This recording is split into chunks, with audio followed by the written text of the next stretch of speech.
Time is barely on our side.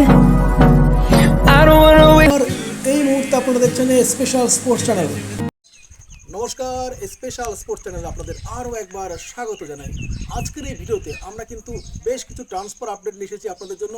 আশা করছি ভিডিওটি ভালো লাগবে অবশ্যই লাইক, শেয়ার এবং চ্যানেলটি সাবস্ক্রাইব করতে ভুলবেন না। নমস্কার। তো সব থেকে বড় যে ট্রান্সফার আপডেটটা বেরিয়ে আসছে, যে আপনারা জানেন যে ব্র্যান্ডন ফার্নান্ডেজ, হ্যাঁ বন্ধুরা, ব্র্যান্ডন ফার্নান্ডেজ কিন্তু মুম্বাই সিটির অনুকূলে 4 বছরের এগ্রিমেন্টে সই করে দিয়েছেন।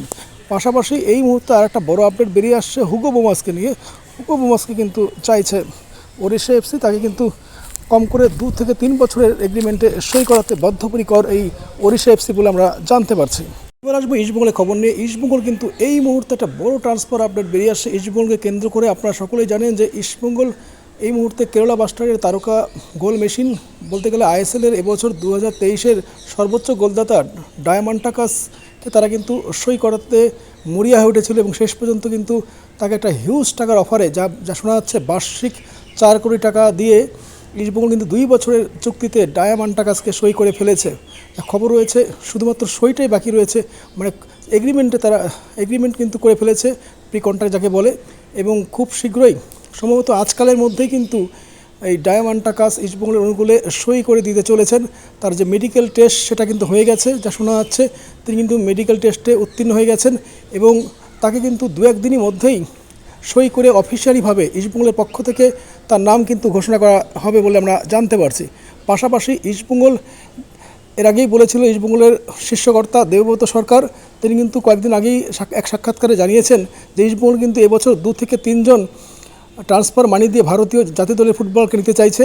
এবং এখন যা খবর বেরিয়ে আসছে, এটা কিন্তু বেশ ভালো খবর, খুশির খবর ইস্টবেঙ্গল সমর্থকদের জন্য, যে ইস্টবেঙ্গল কিন্তু মোহনবাগানের সচিব দেবাশিস দত্ত ইস্টবেঙ্গলকে তাচ্ছিল্য করে যে মন্তব্যটি করেছিলেন আপোয়াকে কেন্দ্র করে, যে আপোয়াকের মতো ফুটবলারকে নিতে গেলে একমাত্র মোহনবাগানই পারবে, অন্য কোনো দল নয়, মুম্বাই আর মোহনবাগান ছাড়া কোনো দলের সেই ক্ষমতা নেই, সেই কথাকে কিন্তু কিছুটা পেস্টিজ ইস্যু করে ইস্টবেঙ্গলের শীর্ষকর্তা দেবব্রত সরকার এবং বর্তমান ইমামি গোষ্ঠীর সঙ্গে আলোচনায় বসে, যা খবর রয়েছে ইমামির সঙ্গে পাশাপাশি ইস্টবেঙ্গলের ক্লাবের পক্ষ থেকে কিন্তু একটা মোটা টাকা ফান্ড কিন্তু দেওয়া হয়েছে। এবং এই টাকা দিয়ে যা খবর রয়েছে যে যেহেতু ইস্টবেঙ্গল দৃঢ়প্রতিজ্ঞ তারা এফসি কাপে খেলবে, তার জন্য কিন্তু ভালো ফুটবলার দরকার রয়েছে।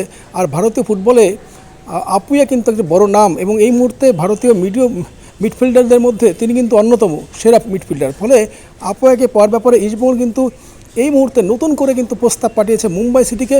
যা খবর রয়েছে মুম্বাই সিটির যে ট্রান্সফার মানি ইস্টবেঙ্গলের কাছ থেকে চাওয়া হয়েছে, সেটাও নাকি ইস্টবেঙ্গল দিতে রাজি হয়েছে এবং এই আপুয়াকে নিয়ে কিন্তু একটা লড়াই চলছে এই মুহূর্তে 2 প্রধানের মধ্যে। এবং যা খবর রয়েছে ইস্টবেঙ্গল কিন্তু অলাও যাচ্ছে আপুয়াকে পাওয়ার ব্যাপারে। এখন দেখার বিষয় শেষ পর্যন্ত ইস্টবেঙ্গল এই আপুয়াকে সই করাতে পারে কিনা। যদি পারে তাহলে কিন্তু ইস্টবেঙ্গলের এবছরের এত বছরের মধ্যে সেরা টিম কিন্তু আইএসএলে বানিয়ে ফেলবে, এটা কিন্তু হলফ করে বলা যেতে পারে।